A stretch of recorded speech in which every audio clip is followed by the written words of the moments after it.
கிடையாது.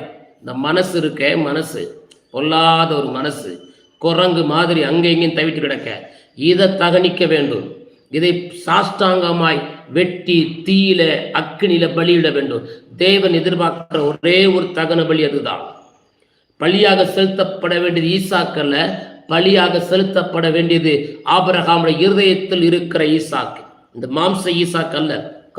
தேங்க்யூ, நேராக முடிச்சிடறேன். ஓகே, இந்த மாம்சத்தில் இருக்கிறான் இந்த ஈசாக்கு அல்ல, இங்க ஒரு ஈசாக்கு இருக்கிறான் பாருங்க, அவனைத்தான் தகன பலியை செலுத்த சொல்லி கத்து சொன்னான். இவன் அவனை கொண்டு தகன பலியை வைக்க போறான். யார? ஈசாக்கு. இந்த மாம்சத்தை கொண்டு வைக்க போறான்.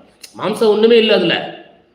தலையை அறுத்துட்டோம்னா கொஞ்ச நேரத்துக்கு ஜீவன் போயிடும், அவ்வளவுதான். இப்ப இந்த மாம்சத்துக்கு நான் இந்த உடம்புல இருக்கிற வரைக்கும் இந்த உடம்புக்கு ஒரு பேர் இருக்கு. என் பேரு, எனக்கு ஒரு பேர் இருக்கு, அதை சொல்லி அதுக்கு இந்த இது அண்டை அடையாளம். ஆனா இந்த சரீரத்தில் ஜீவன் போயிடுச்சுன்னா இதுக்கு பேர் போனம், இதுக்கு பேர் என் பேர் சொல்ல மாட்டாங்க. அல்லேலூயா. அப்ப கர்த்தர் கேட்ட தகன பலி என்ன தெரியுமா? ஈசாக்கு. இந்த கையில இருக்க ஈசாக்கு இல்ல, மனசுல ஒரு ஈசாக்கு இருக்கிறானே, அந்த ஈசாக்கு. தேங்க்யூ. ஆமென். அல்லேலூயா.